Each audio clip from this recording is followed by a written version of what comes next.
Una de las cosas que me llama la atención cuando tengo la necesidad de predicar, que no es fácil, mi hermano. Ustedes creen que predicar y enseñar es fácil y no lo es.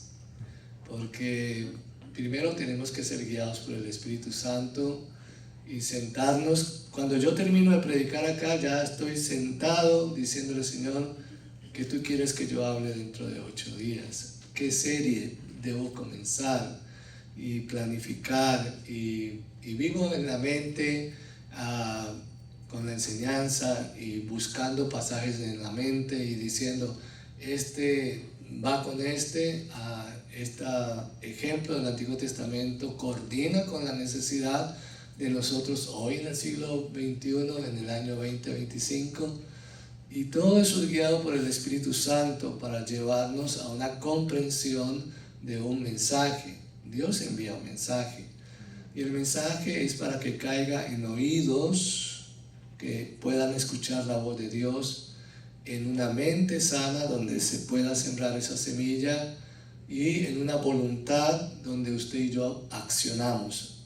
Señor, yo decido obedecer, yo decido hacer lo que tu palabra dice, y eso es lo que Dios está esperando de nosotros como pueblo.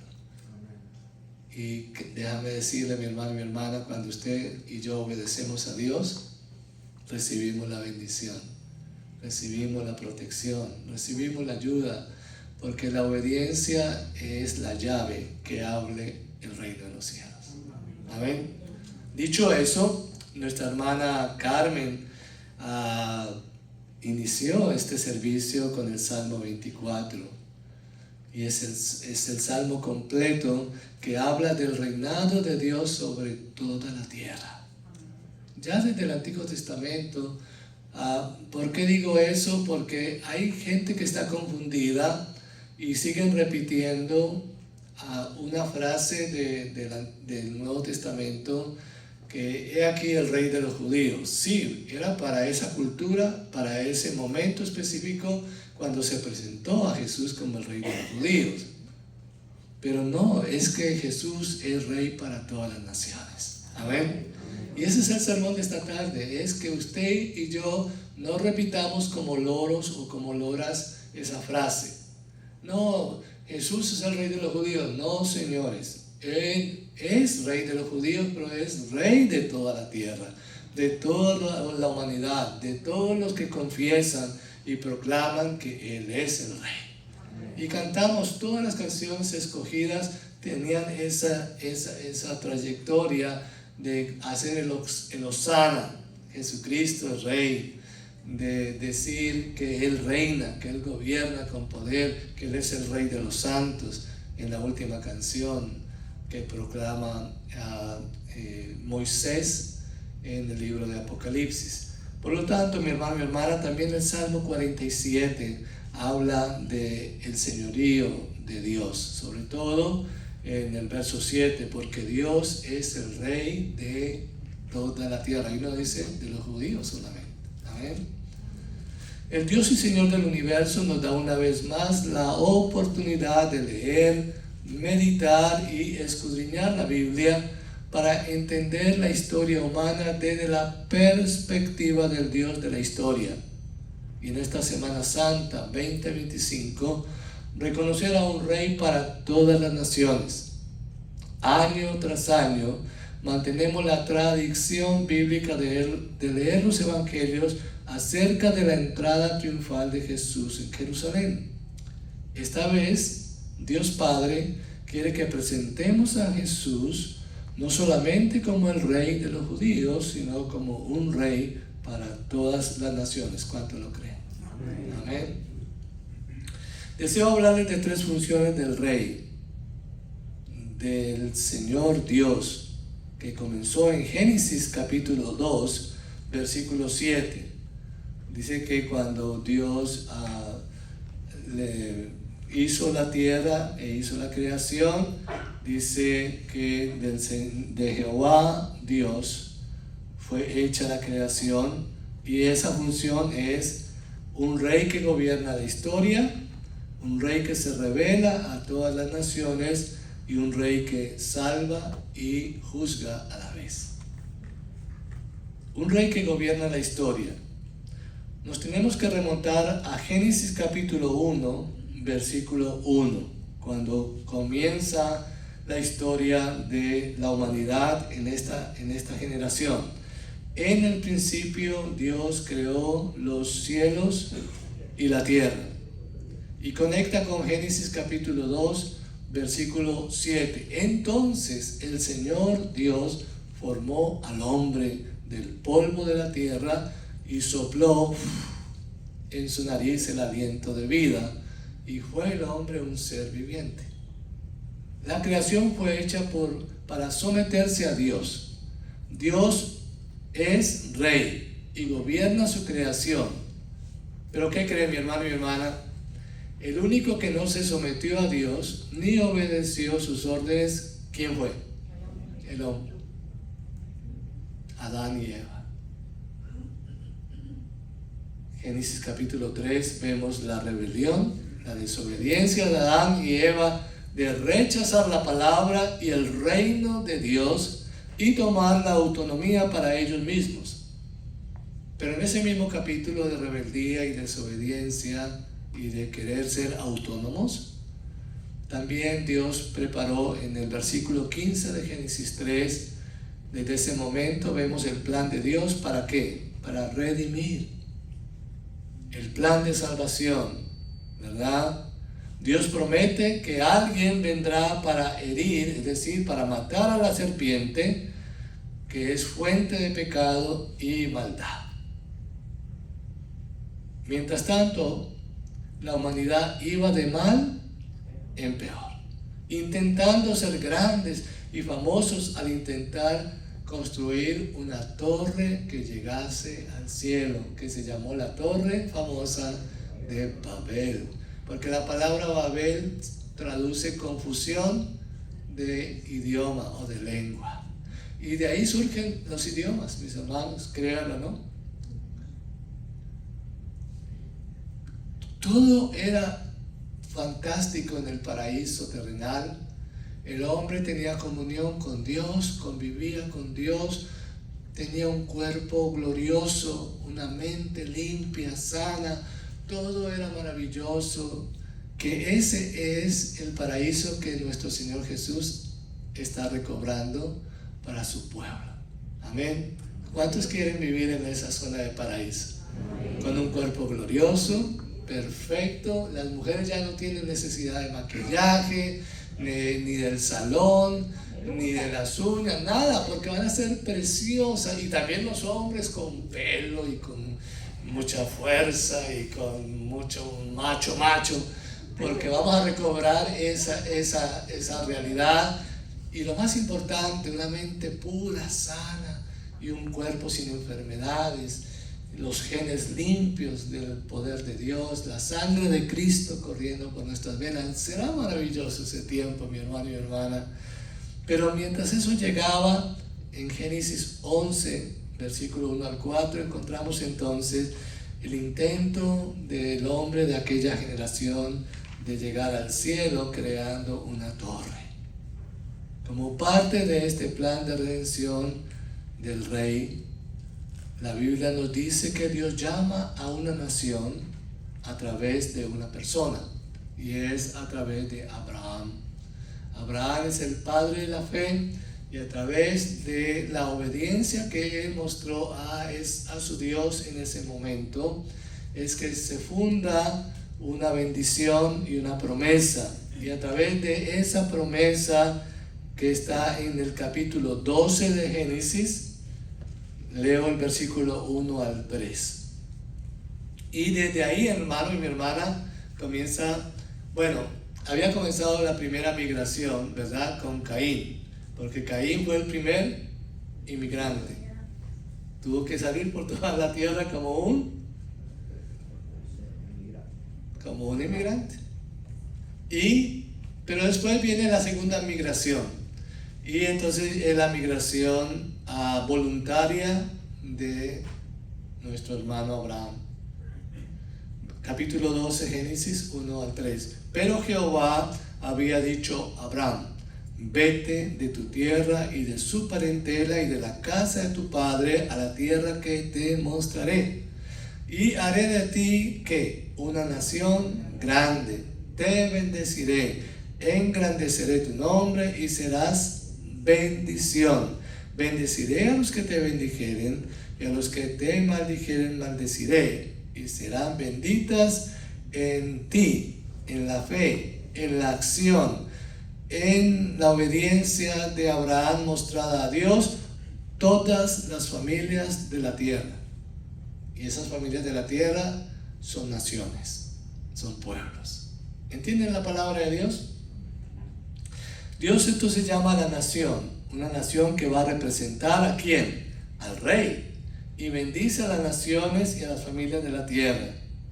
Desde Génesis capítulo 1, versículo 28, cuando Dios hace la creación y hace al hombre, lo primero que le dice al hombre es, lo bendice. Y bendijo Dios al hombre y le dio una orden: multiplicaos, sojuzguen la tierra. En otras palabras, administren lo que yo les estoy dando, la creación de ese momento. Y por eso es que Adán y Eva fueron los primeros administradores de la tierra. Y desde allá entonces era recibir bendición para ser bendición. Y desde ese momento de allá hasta hoy, mi hermano y mi hermana, el Dios nuestro no ha cambiado su plan. Dios bendice para que seamos ¿qué? Una bendición. Y nos muestra un ejemplo en el Antiguo Testamento. Recuerden de José, vendido como esclavo por sus hermanos, y cómo Dios lo prosperó en Egipto. ¿Para qué? Para hacer una bendición a otros, pero especialmente a los de su propia familia, sus hermanos y su padre. Noten, mi hermano, la secuencia de la bendición cuando nosotros pertenecemos a un rey. A través de este pacto o promesa a Abraham, Dios iba a establecer a Israel, los judíos, como su pueblo especial, su pueblo escogido. Israel fue el espejo que Dios usó para mostrarse y revelarse al mundo entero. Él no escoge a Israel porque eran los mejores que habían en ese momento o porque se parecían mucho a él. No, él escogió un pueblo. A través de la obediencia de un hombre le hizo una promesa, y como Dios cumple su promesa, ha cumplido esa promesa y la mantiene hasta el día de hoy, porque es un Dios fiel, un Dios verdadero en el que yo confío y ustedes pueden confiar, y todos los que lo siguen. Amén. Por lo tanto, mi hermano y mi hermana, a Israel fue el espejo que Dios usó para mostrarse y revelarse al mundo entero. Desde el llamamiento de Abraham, desde allá, Dios empieza a escribir la historia de su pueblo Israel, y empieza entonces con Isaac. Después viene Jacob. Y entonces a partir de ahí vienen los líderes como Moisés, Josué. Luego vienen jueces. Luego son sacerdotes. Luego reyes. Luego escribas y por último profetas. Todo el Antiguo Testamento es la historia de Dios revelando su reinado y su gloria en su trato y relación con Dios. Mire, mi hermano y mi hermana, el paralelismo con nosotros como el Israel espiritual no es coincidencia, es propósito, ¿verdad? Por ejemplo, si usted va al Deuteronomio capítulo 7, versículos 6 al 11, Dios escoge dentro del pueblo de Israel una tribu, la tribu de Leví. Y en esa tribu de Leví, ¿para qué la escoge? Para que esa tribu represente el sacerdocio, para que a través del sacerdocio proclamen la palabra de Dios, que en ese entonces era solamente 5 libros del Antiguo Testamento, desde Génesis hasta Deuteronomio, 5 libros que en el idioma y en la experiencia de los judíos se llama Torá. La Torá es el libro de donde Dios rehace el mundo, le da especificaciones al hombre, le muestra su gloria, su presencia, le indica qué hacer, le da mandamientos, le da leyes, porque Él es el Rey, Él es el Señor de la creación. Por lo tanto, Él es el que pone las leyes, Él es el que pone los mandamientos, los estatutos. ¿Para qué? Para que sean obedecidos. Mire, mi hermano, nosotros vivimos en una sociedad donde aquí donde usted y yo estamos sentados, vivimos en una ciudad que se llama Pembroke Pines. ¿Cuántos de ustedes saben que Pembroke Pines tiene un alcalde? ¿Quiénes saben el nombre del alcalde de Pembroke Pines? Nadie. Escasamente 2 o 3 personas. Porque no nos interesa saber quién es el alcalde de Pembroke Pines, quién es el que nos representa en esta comunidad, para si hay un problema llamarlo y decirle, mire, usted nos representa y la comunidad necesita que haya más seguridad, que haya más luz en las calles, que los semáforos estén funcionando, porque ellos nos representan a nosotros y ellos trabajan para el pueblo. Desgraciadamente, como nosotros no estamos involucrados en conocer quiénes son nuestros gobiernos, no nos interesa, y entonces los gobiernos hacen lo que les da la gana y después nos quedamos. Con el reinado de Jesucristo, si usted no sabe que Jesús es Rey de su vida y no le presta atención y no lo llama y no le habla y se comunica con Él, entonces Dios, su Rey, no lo va a representar. Es tan sencillo como eso, mi hermano y mi hermana.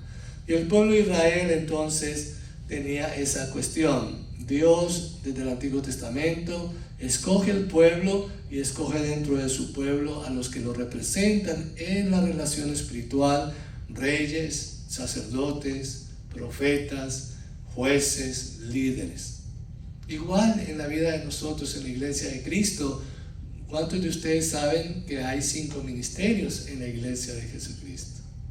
El ministerio de ser un pastor, que es el que pastorea una comunidad pequeña; el que es evangelista, el que va de pueblo en pueblo predicando la palabra de Dios; el misionero, que establece misiones en un pueblo, en un país, en un continente, y trabaja allí hasta que se desarrolle una comunidad y hace misiones; el predicador, que es el hombre o la mujer que están predicando el evangelio itinerantemente de un lugar a otro, como los evangelistas; y hay maestros.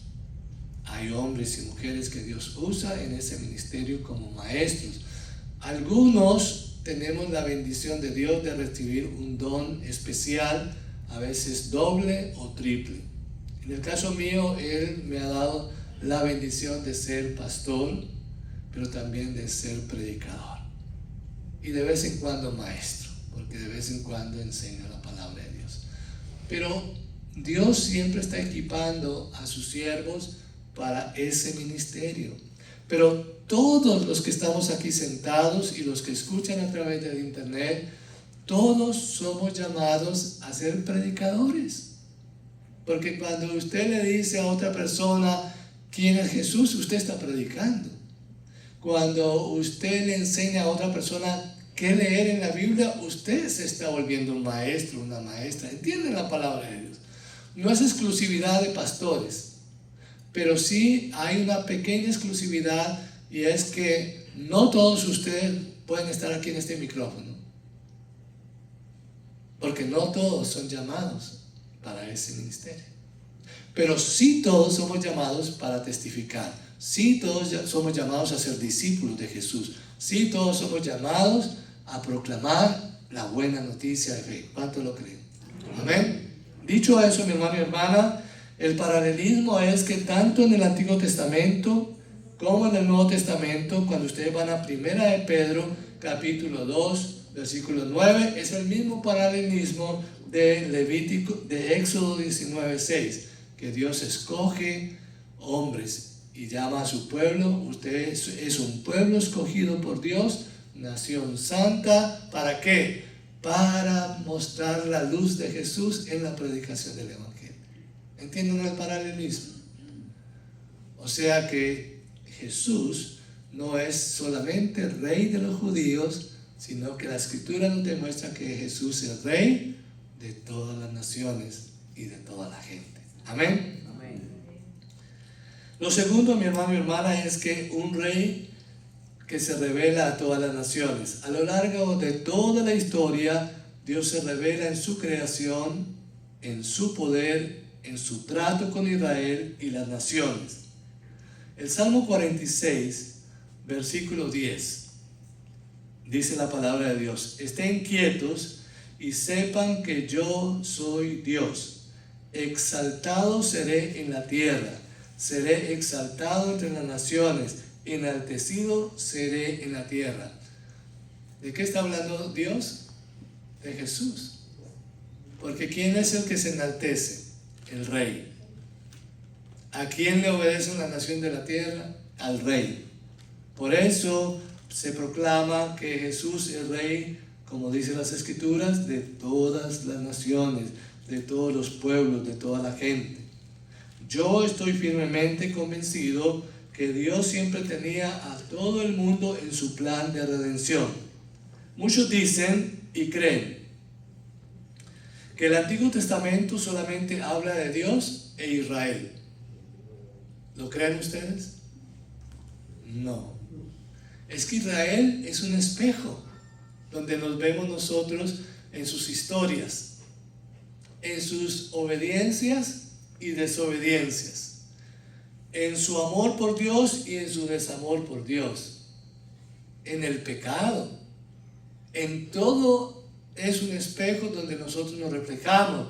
Y para usted entender la historia del Nuevo Testamento, debe entender la historia del Antiguo Testamento. ¿Por qué? Porque hay cosas que son para siempre. Lo primero es que el Dios nuestro es un Dios de ayer, de hoy y para siempre. Eso es para siempre. Que la palabra de Dios es igual que Dios, porque Dios es la palabra. Es la misma ayer, la misma que se predicó allá con Abraham, es la misma que se está predicando hoy entre nosotros. No hay nada nuevo, mi hermano y mi hermana. ¿Cuál es la novedad? Que usted y yo estamos dispuestos a permitirle al Espíritu Santo que nos convenza de lo que leemos. Esa es la novedad. No hay nada nuevo. Ya lo había dicho el rey Salomón: debajo de los cielos y de la tierra no hay nada nuevo.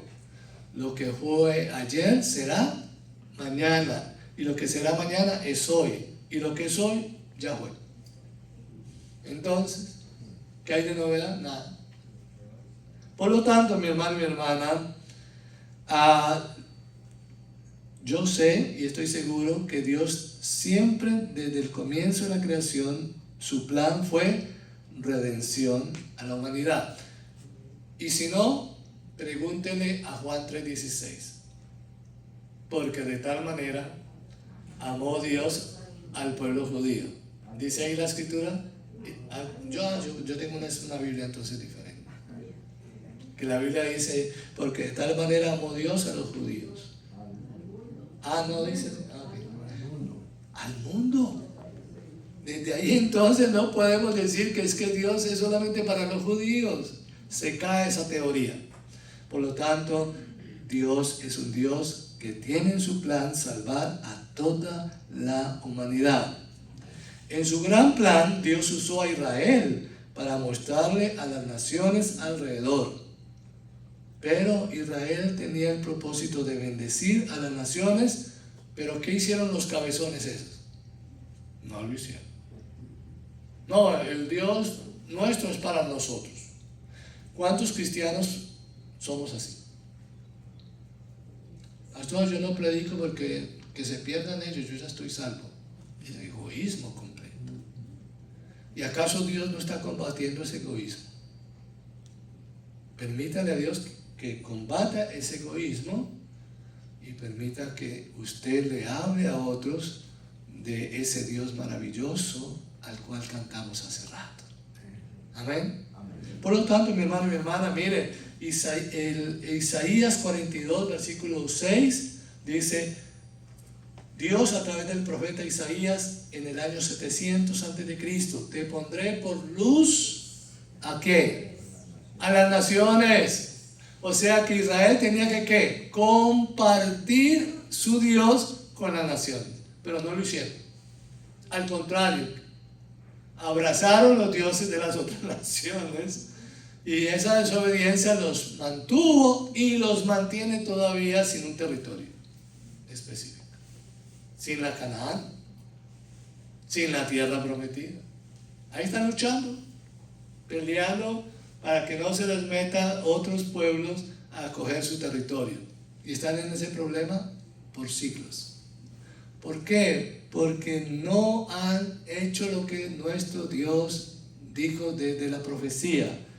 El mismo Isaías, capítulo 49, versículo 6: te di por luz a las naciones. Es que la luz no se puede ocultar, mi hermano y mi hermana. La luz tiene que darse a conocer. Usted no puede tener un bombillo, mi hermano y mi hermana, debajo del baño, porque no alumbra para usted, alumbra para dentro del baño. Pero si usted quiere que esa luz brille fuera del baño, tiene que hacer que esa luz salga y refleje lo que necesita la sociedad, ver esa luz. Y en Hechos capítulo 13, quiero leerlo, en el versículo 46 al 48. El apóstol Pedro, guiado por el Espíritu Santo, en el capítulo 13, en el versículo 46 al 48, y Pablo, Bernabé, hablaban con denuedo al pueblo de Jerusalén, que era un pueblo como este de los Estados Unidos, un pueblo inmigrante, un pueblo que tenía muchas naciones, muchas lenguas y muchos idiomas, como hoy aquí en esta ciudad. Entonces Pablo y Bernabé, hablando con denuedo, es decir, con poder, dijeron: a vosotros, a la verdad, era necesario que os hablase primero la palabra de Dios. ¿A quién está hablando a Pablo? Al pueblo judío. A usted llegó la palabra primero, ¿verdad? Pero ¿qué hicieron ellos con la palabra de Dios? La desecharon. Y no juzgáis digno de la vida eterna. Y aquí nos volvemos entonces a ¿quiénes? A los que no son pueblo de Dios, a los gentiles. Verso 47: porque así nos ha mandado el Señor diciendo: te he puesto para luz de los gentiles, a fin de que seas para salvación hasta lo último de la tierra. Aquí está la profecía, mi hermano y mi hermana, de que hablábamos en Isaías 49, 6. ¿Y qué hicieron los gentiles? Oyeron, se regocijaban y glorificaban la palabra del Señor, y creyeron todos los que estaban ordenados para vida eterna, y la palabra del Señor se difundía por toda la provincia. ¡Wow! ¿Entienden la palabra de Dios? Que es que el rey ya había ordenado de que el pueblo fuera luz, de que el pueblo testificase, de que el pueblo saliese a hablar de las buenas noticias que es el Evangelio. El plan de Dios no terminó con Israel. Su salvación es para todas las naciones. Pero ¿qué hizo Israel, mi hermano y mi hermana? Se apartó de Dios, desobedeciendo sus mandamientos, volviéndose a otros dioses, ídolos. Y a pesar de recibir la bendición de Dios, Israel falló en cumplir su propósito de bendecir y ser luz a las naciones. Era necesario alguien que cumpliera esta promesa. Era necesario un Salvador. Dios lo había prometido, y ese rey vendría. Un rey para todas las naciones. Cuando usted ve Jeremías capítulo 23, versículo 5, ya lo había profetizado. Será un rey que gobierna ¿con qué? Con sabiduría y justicia. ¿Y cuál fue el nombre que le dio el profeta a Jesús? El Señor, justicia nuestra. Porque mi hermano y mi hermana, cuando usted ya va a Romanos capítulo 5, versículo 1, ¿cómo es que Jesús pone su justicia a favor de la nuestra? Diciendo, justificados por la fe, por Jesús, es que recibimos el plan de salvación, es que recibimos la bendición, es que recibimos el ser llamados hijos e hijas de Dios. ¿Entienden esta palabra? Pero es el Rey que está trabajando desde Génesis capítulo 1, versículo 1, hasta hoy con nosotros. Dios mismo se revela a Jesús. Cuando usted lee en Juan capítulo 1, versículo 18, el Hijo Jesús revela al Padre. El paralelismo con nosotros no es coincidencia, mi hermano, mi hermana. Ya el apóstol Pedro lo vuelve a decir en el capítulo 2, 9 al 12, y es que cómo es que Jesús quiere que el Israel espiritual, la iglesia de Jesucristo, esté trabajando hoy en este siglo XXI, año 2025. Primera de Pedro, capítulo 2, versículos 9 al 12. Lo leo. Mas vosotros, ¿quiénes son vosotros? Todos nosotros, ¿verdad?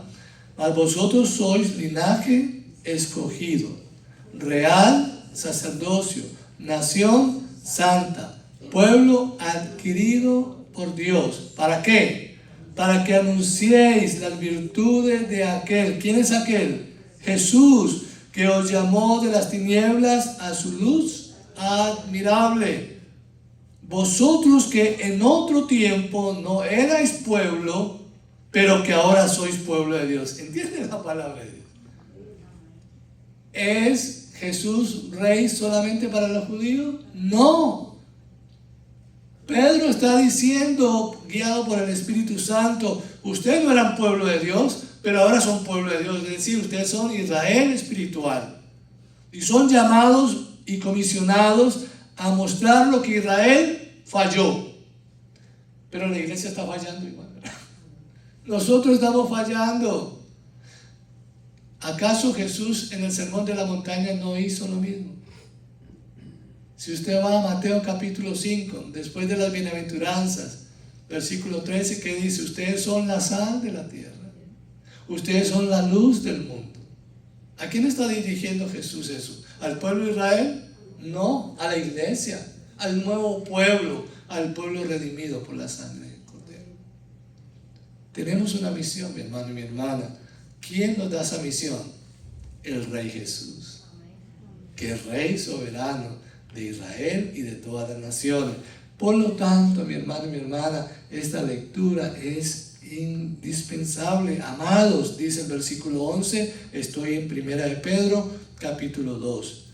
Yo os ruego como extranjeros y peregrinos que os abstengáis de los deseos carnales que batallan contra su alma, manteniendo que buena vuestra manera de vivir entre los gentiles, para que en los que murmuran de vosotros como de malhechores glorifiquen a Dios en el día de la visitación, al considerar vuestras buenas obras.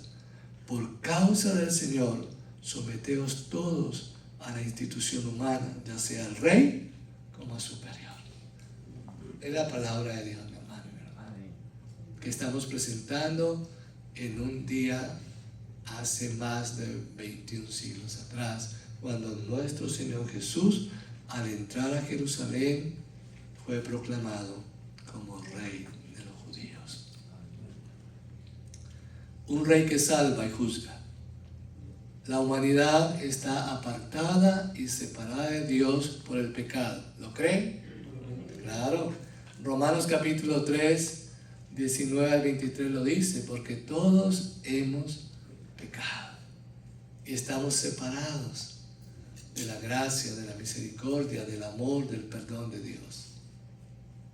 Solo en Jesús la promesa es cumplida. Un rey para todas las naciones. Mire, mi hermano y mi hermana, la profecía de Zacarías capítulo 9, ¿verdad? Se cumple en Mateo capítulo 21. En el versículo 4 y 5. Todo esto aconteció para que se cumpliese lo dicho por el profeta Zacarías. Ahí no está escrito, pero como yo estudio la Biblia, le pongo el nombre a lo que falta ahí. Y ese nombre es Zacarías, capítulo 9, versículo 9, que dice: decid a la hija de Sión, he aquí tu rey viene a ti, manso y sentado sobre una asna, sobre un pollino, hijo de animal de carga. Viene de Zacarías, capítulo 9, versículo 9. Se cumple la profecía. Zacarías fue escrito en el año 500 o 400 algo, porque era uno de los últimos profetas que Dios había usado. Y 400 años después se cumple la profecía literal, como la había profetizado Dios a través de Zacarías. Jesús montado en un polluelo, en un asno. Y le decían: aquí está tu rey, el rey de los judíos. Un rey que salva a todas las naciones. A través de los siglos, la gente se ha preguntado: ¿y qué de nosotros que no somos parte del pueblo de Israel? Hay buenas noticias. Colosenses capítulo 3, versículo 11. Los judíos y los no judíos son iguales, dice el versículo 11. ¿Entienden la palabra de Dios? No, porque hay muchos de ustedes que se creen la última Coca-Cola por ser cristianos evangélicos.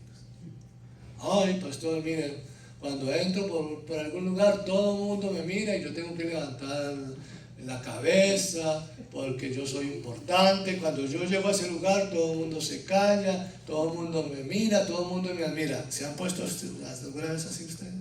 Sí, nos hemos puesto. Porque creemos que somos la última Coca-Cola del desierto y creemos que solamente Dios nos habla a nosotros. Pero nos habla solamente a nosotros, no por Dios, sino porque nosotros no le hemos hablado a los demás. Porque hemos incumplido la ley del rey. La ley del rey es ser luz a todas las naciones. Hablar el evangelio a toda la gente. Eso es lo que hace a Mateo capítulo 28, verso 20. Por tanto, id y hacer discípulos ¿a quiénes? A todos. Empezando, por supuesto, por Jerusalén. La realidad, mi hermano y mi hermana, es que hay buenas noticias, porque Colosenses 3 dice: los judíos y los no judíos son iguales. No hay diferencia entre naciones, entre los siervos y los libres. Son iguales, porque Cristo es el todo y está en todos nosotros. ¿Cuántos dicen amén? Amén. Aleluya. Termino, mi hermano, diciendo: el Evangelio de Jesucristo, ¿cómo se traduce? Buenas nuevas, buenas noticias. Porque ¿qué está produciendo los noticieros de nuestra ciudad? Todo malas noticias. Y lo que están acaparando es una mala noticia. No dicen una buena noticia. Y cuando dicen una buena noticia, la dicen en dos frases. Pero cuando una mala noticia la extienden un día, 2 días, una semana, un mes, el año entero hablando de la misma noticia. Y uno dice: caramba, y no hay ninguna buena noticia. Porque ¿qué es lo que vende? La mala noticia. Eso es lo que da el rating. Porque usted y yo no nos levantamos cada mañana diciendo: ay, ¿qué pasaría en la noche? Prendamos el radio para oír una tragedia. ¿Sí o no? Somos morbosos. Cristianos, pero morbositos también. Es real. Oye, ¿a qué presidente tumbarían esta semana? ¿A qué capo cogieron? Porque eso es lo que vende. Pero qué lindo cuando usted se levanta y pueda decir: Señor, que esta mañana y este nuevo día, durante la noche usted ha cuidado su creación, porque usted es el Señor, usted es el Rey soberano, y usted nos cuida mientras dormimos, porque no es la policía, no es el ejército del país, no son los que pagamos ahí en la guardia, porque cuando yo entro a las 2 o 3 de la mañana, como entré esta mañana, el guardia estaba dormido. Y digo yo, el que nos cuida está dormido. Qué desgracia. Pero como dice el salmista, el que cuida a Israel, el que cuida a los hijos de Dios, no duerme. Salmo 121. La realidad, mi hermano y mi hermana, es que lo interesante para usted y para mí es dar buenas nuevas, decir la buena noticia a aquellos que no la tienen. Este es y debe ser el mensaje de la iglesia Oasis y de Jesucristo en todos los tiempos y hoy. Somos la luz del mundo. Somos la sal de la tierra. Mateo 5, 13, 15. El Salmo 24, 8, 10 nos vuelve a hacer la pregunta para que cada uno de nosotros la respondamos. Seamos serios en la respuesta. Y la pregunta es sencilla: ¿quién es el Rey de Gloria para ti? Olvídate de los judíos, 21 siglos atrás. Porque a los judíos le dijeron: he aquí tu rey. Y ellos ¿qué decían? Hosana, sálvanos, redímenos, restáuranos, porque esa es la traducción de la palabra Hosana. Pero la pregunta sigue hoy a través del Salmo 24. ¿Quién es el Rey de Gloria en tu vida, en tu casa, en tu familia, en tu vecindario, en tu comunidad, en tu ciudad, en tu estado, en tu país, en tu hemisferio? Y cada uno de nosotros tenemos la respuesta. Y cada uno de nosotros estamos esforzándonos con el poder de Dios, con el poder de su Espíritu, a mostrar el Rey de Gloria. Amén. ¿Cuánto lo creen? Denle un aplauso al Rey de Gloria, porque Él lo merece. Él es digno de recibir la alabanza, la honra, la gloria y el poder. Mi hermano y mi hermana, ¿cuántos de nosotros nos quejamos de que nadie nos ama? Usted sabe que hay alguien que te ama, ¿verdad? Y que te ama de verdad. Hay una canción preciosa: nadie te ama como Jesús. ¿Sabe que usted está viviendo, que está llorando, que está sufriendo? ¿Quién sabe eso? Jesús. Yo no lo sé. Muchos creen que el pastor sabe todo lo de la comunidad. No, yo soy el último en enterarme de problemas y situaciones, soy yo. No sé por qué,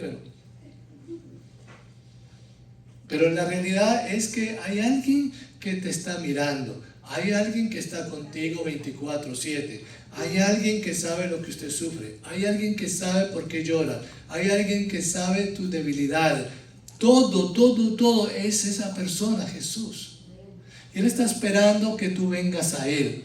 Él está esperando que tú lo llames. Él está esperando que lo busques. Él continúa estando a su lado. ¿Y cuál es la prueba más grande de ese amor? La cruz. Cuando usted ve la cruz de Cristo, usted dice: esa es la prueba más grande. ¿Quién da la vida por alguien, hermano, mi hermano? Seamos honestos. Yo a veces digo que algún día, si me toca dar la vida por una de mis hijas o aún por mi esposa, yo la doy. Pero ahora eso es ahora. Pero cuando llegue el momento, yo no sé. ¿verdad?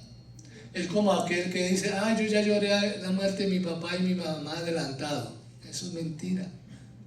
Porque cuando llega el momento real, ahí se desploma uno y ahí llora, lo siento.